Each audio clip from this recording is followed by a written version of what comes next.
What's good, YouTube? And welcome to Konami over the weekend. There are no leaks in Yu-Gi-Oh! They had two major ones. They had Stampede leak out onto the internet with early pulls, and I know they're doing those really nice graphics still that are still revealing cards that weren't even in the leaks. And then they also had a digital leak, it seems, that's over on Yu-Gi-Oh! Organization. I will be posting neither of those on my channel. I will not be showing you directly the leaks. However, I do think it is very important to discuss one specific card that is so widespread and known that it's just not ignorable. I would be disingenuous to my audience to not cover it. However, this is why you're not seeing a lot of creators talk about this set. Privilege information clause. Persons who publicize privilege information, such as set contents, card spoilers, etc., from the KDE-E brands before such information is officially released to the public may incur penalties including suspension from participation in organized play and or removal as an organized tournament store. This includes sharing or reposting privileged information. It is not restricted to original sources. This one's everywhere. It's all over the internet, but they could go after any content creator or Joe Schmo sharing the cards. Again, I will not be posting any images, but Dragon Master Magia in Platinum Secret has been shown in HD. I personally do believe that it is going to be reprinted in Stampede. Therefore, this is a $1,000 quarter century secret rare at the moment. By the way, the leaks are very good for Stampede. People are telling me they want to order 10 more sets of it. They want to figure out how to scramble and get it. And I do believe that's why Konami's policy really doesn't care if it's good or bad for sales. They've already sold the set to most of the degree, and now it's in distros' hands and stores' hands. So this is more so to stop scrambling. But this card, it's been plastered everywhere. It's blown up on Reddit, Facebook. It's all over the internet, Twitter. And when it comes down to this, I think you should make informed decisions with your $1,000 card if you're in my audience holding it. When it comes to this, it is still lowest listed there. If I had this, I'd personally price it to sell, even though it'll still be highest rarity, because they're not going to reprint quarter century secret rare rarities. They've already stated that, but we've seen it in Platinum Secret, meaning it's somewhere in the set. We don't know card ratios. We don't know how hard it will be to get, but I would put it at 700 and hope somebody takes the gamble. Personally, that would be my take on this specific card, because I do think it'll be going under that point and back towards 500. Then the question is, for how people are into it and sunk cost fallacy and people copiuming on it being quarter century secret rare, where is the actual low ceiling on it versus this having been a $1,200 to $1,000 card? That's a different conversation, but it is going to likely be coming in Stampede according to those early pictures. Also, Konami officially released information that Shockmaster's in there. Another card like Hunley that we were talking about that I said I wouldn't be rushing out for. So this recent buyout, another nostalgia card that is going to make its way over on in there. I love those daily graphics, and I do dislike that a little bit's taken away from them in order from the leaks, but I really enjoy the job they're doing over there. We have Chronomaly Vimana. It is going up. I believe this is for K9, if I'm not mistaken. Rank 5 good stuff. It has easy access version, only the holographics going up, and it's barely up towards like $2-3. Also, Nash Knight, which I believe we briefly covered as a bit of a penny stonk, has penny stonked. It is up towards 50 cents now and is going up. Be aware this is a super rare out of Legendary Duelist 9 duels from the deep, thirsty in the ocean for any value, but slowly going up. And then you also have the CXC's Nash Knight. It is also slowly going up here towards a whopping 20 cents, but it is also going, it just overlays straight on top of Nash Knight for free, and then it also goes into the 101 to 107s. It does some pretty darn cool stuff.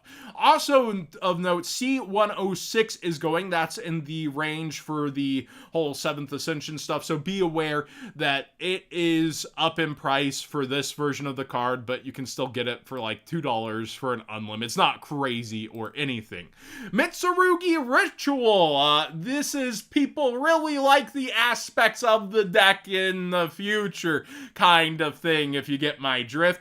This card is going up after being at an all-time low for itself. It started out going up in the first place due to it getting success, and then it kind of fell off, and now it's bouncing back up because people really like its bright, bright future.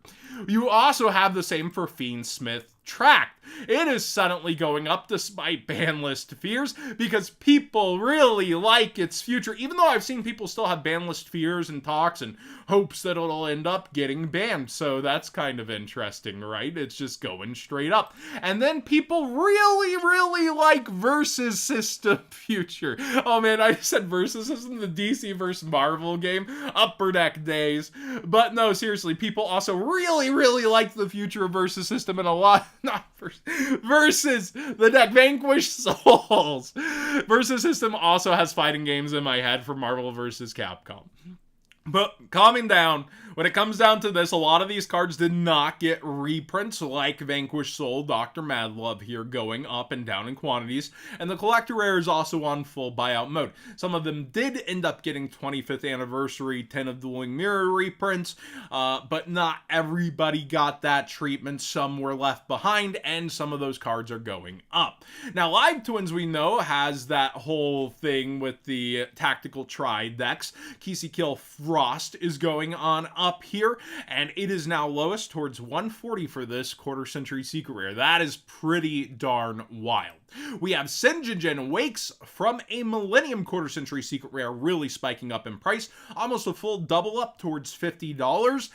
Master Duel players just love this Exodia deck and are getting it in person and are blinging it out. I feel like a lot of the people who come in from outside and play Master Duel, even if it's more casually, they like to bling their decks out. And then Exodia, good stuff. He's got the Millennium Shield in his hands. Yeah, people really kind of just dig it and they're going for it. Eldritch the Mad Golden Lord in Secret Rare. We know Tactical Tri-Sport coming for that too. It is towards $7 here plus and going up right now. And finally, Lightning Storm, which has found its way as a mainstay of the metagame, able to clear back rows or monsters depending on your problem. It is up towards $40 for that quarter-century Secret Rare, but we're bringing this back up because last time I did cover it, that was up towards $30 after Cam the Man Neil was using it. It is in the collector rare from King's Copium going back up despite having another collector rare just because of how rare this is to get. And then the Starlight rare is starting to head back towards triple digits after being in the 60s for so long.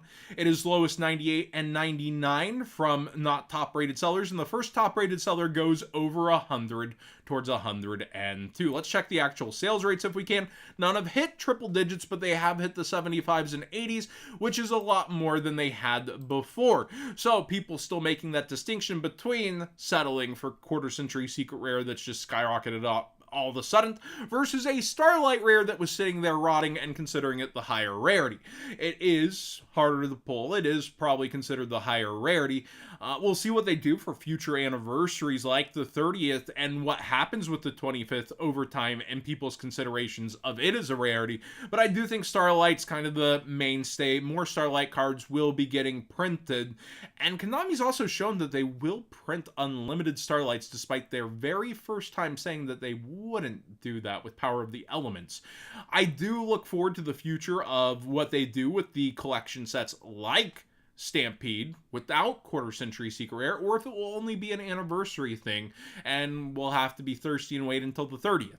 Thanks for watching today's Market Watch. I always put y'all first. You know that. I do still want the ability to attend future events. If you don't know why I haven't really been going out, I've talked about this on streams. We have 2 senior dogs. They're getting up there with senior problems, and my wife, she can't drive. So I do have to be present here at the house, mainly for their health, and so something traumatic isn't gonna happen to my wife without me here around the dogs being very aging at this point. So I'm around there for the 2 older ones, and I will be traveling again at some point in the future, and I'd like to keep those options open.